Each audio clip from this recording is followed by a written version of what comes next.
detrás del títere o con el títere. Y bien, debo decir que esta expresión delicada a la que contribuye en términos jazzísticos sería una expresión cool, es decir, una expresión contenida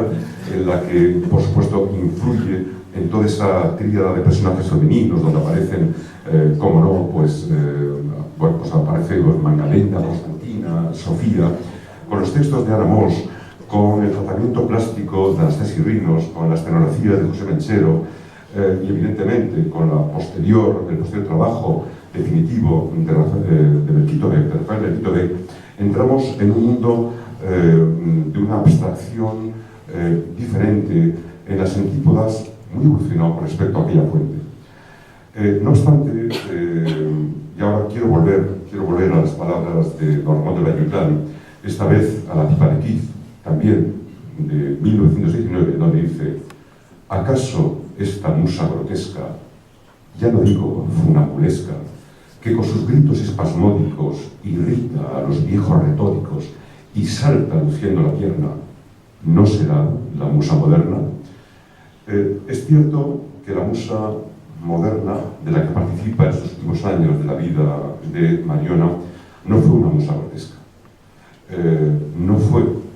No dio lugar a grito espasmódico ninguno, pero me consta, y quiero así pensar, que sí pudo irritar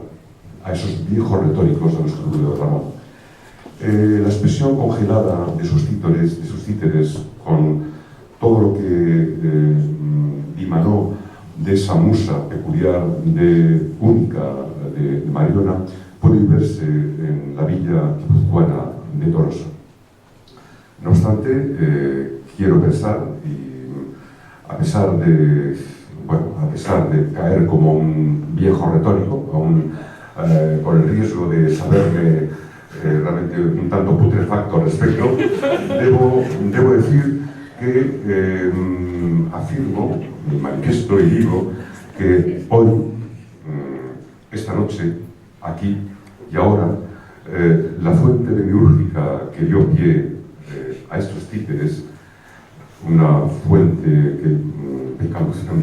jurizó, por esta musa, fuente humana, profundamente humana, sigue gozosamente viva entre quienes la amamos.